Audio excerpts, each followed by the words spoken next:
ഒരു vegetable rice ഉണ്ടാക്കിയാലോ? Lunch box recipe എന്ന് പറയാം കേട്ടോ. ഇത്രയും വെജിറ്റബിൾസ് ആണ് കേട്ടോ ഞാൻ എടുത്തിരിക്കുന്നത്.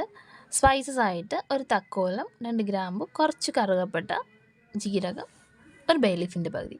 കുക്കറിലേക്ക് ആവശ്യത്തിന് സൺഫ്ലവർ ഓയിൽ ഒഴിക്കുക. ഓയിലിന് പകരം ഗീയോ ആഡ് ചെയ്യാവുന്നതാണ്. ഓയിൽ ചൂടാകുമ്പോൾ സ്പൈസസ് എല്ലാം ഇട്ട് ഒന്ന് പൊട്ടിച്ചെടുക്കുക. അത് കഴിഞ്ഞ് വെജിറ്റബിൾസ് ഓരോന്നിട്ട് ഒന്ന് സോട്ട് ചെയ്തെടുക്കുക. ഈ ഒരു ഗ്ലാസ്സിലാണ് കേട്ടോ ഞാൻ റൈസ് മെഷർ ചെയ്തത്. ഒരു ഗ്ലാസ് റൈസിന് 1.5 ഗ്ലാസ് വെള്ളം, ഈ കണക്കിനാണ് വെള്ളം എടുത്തിരിക്കുന്നത്. അങ്ങനെ റൈസ് എല്ലാം കഴുകി വെള്ളമൊക്കെ മാറ്റി വെച്ചിരിക്കുകയാണ്.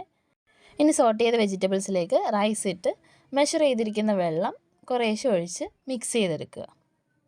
ഇനി ഇതിലേക്ക് ആവശ്യത്തിന് ഉപ്പും കുറച്ച് ഗരം മസാലപ്പൊടിയും കൂടി ഇട്ട് നന്നായിട്ട് മിക്സ് ചെയ്തെടുക്കുക.